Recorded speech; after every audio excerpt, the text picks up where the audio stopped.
चलिए अब हम पहचानते हैं कि सब्जेक्ट, वर्ब और ऑब्जेक्ट को हम किसी सेंटेंस में कैसे पहचानेंगे, इसको हम जानते हैं। सबसे पहले हम शुरुआत करते हैं वर्ब से।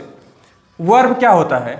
जिसकी 3 फॉर्म होती हैं, सभी जानते हैं। देखिए, किसी भी बच्चे से अगर किसी क्लास में अगर हम पूछ लें कि एडवर्ब क्या होता है या एडजेक्टिव क्या होता है, एडजेक्टिव ऑफ क्वांटिटी क्या होती है, रिफ्लेक्सिव प्रोनाउन क्या होता है, इस तरह से अगर हम कुछ पूछ ले तो शायद ही वो बता पाए, या ज़्यादातर बच्चे ऐसे होंगे जो नहीं बता पाएंगे। लेकिन अगर हम उनसे पूछ लें कि इस सेंटेंस में वर्ब क्या है, तो ज़्यादातर बच्चे ऐसे होंगे जो वर्ब को बता देंगे। इसलिए कि वर्ब बहुत ही ईजी होता है। जिस भी वर्ड की 3 फॉर्म होती हैं, किसी सेंटेंस में जिस शब्द का 3 फॉर्म होगा वही हमारा वर्ब होता है, क्योंकि वर्ब का हमेशा 3 फॉर्म होता है। जैसे यहाँ पर है प्ले, प्लेड, प्लेड, ठीक है, इसकी 3 फॉर्म है, प्ले, प्लेड, प्लेड, इसलिए वर्ब है। जैसे गो का हो गया गो, वेंट, गान, ईट का हो गया ईट, एट, ईटेन। इस तरह से जितने भी वर्ड के 3 फॉर्म होते हैं वही हमारा वर्ब होता है।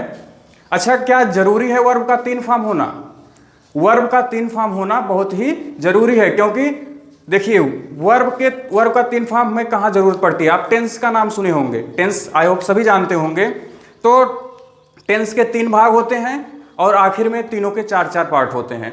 तो प्रेजेंट में वर्ब की फर्स्ट फॉर्म यूज होती है, पास्ट में वर्ब की सेकंड फॉर्म यूज होती है, प्रेजेंट, पास्ट और परफेक्ट में हमारा वर्ब का 3rd फॉर्म यूज होता है।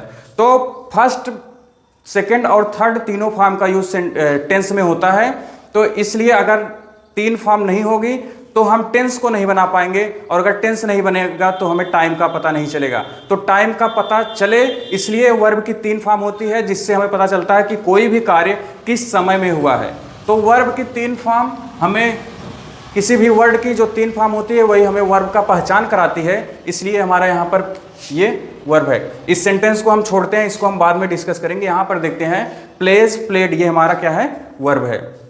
आगे देखते हैं सब्जेक्ट क्या होता है। देखिए, आपने 2 चीजें सुनी होगी, एक होता है हमारा एक्टिव और दूसरा होता है पैसिव। एक्टिव और पैसिव। देखिए, यहां हम एक्टिव और पैसिव पढ़ा नहीं रहे हैं, बल्कि इसके जरिए हम आपको सब्जेक्ट बताना सीखे, सब्जेक्ट पहचानना सिखाएंगे। देखिए, एक्टिव में सब्जेक्ट कौन होता है? एक्टिव में सब्जेक्ट होता है हमारा डूअर, और पैसिव में सब्जेक्ट होता है रिसीवर। रिसीवर, डूअर और रिसीवर। पैसिव की पहचान क्या होती है? बीई प्लस वर्ब का 3rd फॉर्म। देखिए, एक्टिव पैसिव हम यहाँ पढ़ नहीं रहे हैं, सिर्फ एक्टिव और पैसिव को हम पहचानना सीखेंगे, क्योंकि जब हमें एक्टिव और पैसिव पहचानना आ जाएगा तो हम किसी भी सेंटेंस में सब्जेक्ट को बहुत ही आसानी से निकाल सकते हैं। एक्टिव क्या होता है? देखिए, सबसे पहले हम जानेंगे बी, यहाँ लिखा गया है पैसिव को पहचानने के लिए बीई प्लस वर्ब की 3rd फॉर्म। जिस भी सेंटेंस में बी और वर्ब की 3rd फॉर्म का यूज किया गया हो वही हमारा पैसिव होता है। बी की फॉर्म क्या होती है? देखिए,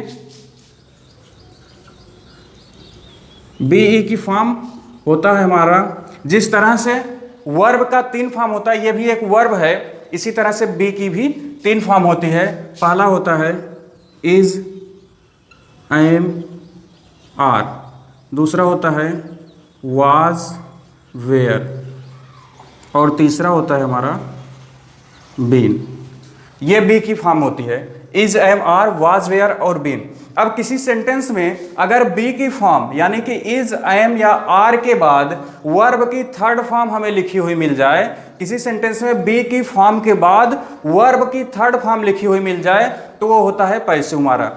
इस सेंटेंस में हम देखते हैं मोहन प्लेज क्रिकेट।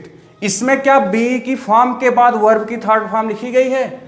अब देखिए, is, am, are, was, were, been, ये सभी बी की फॉर्म होती हैं। अब इसमें से कुछ भी यहां पर नहीं है, यानी यहां पर बी की फॉर्म है ही नहीं, और वर्ब की 3rd फॉर्म भी यानी, जबकि ये प्लेज वर्ब की 1st फॉर्म है।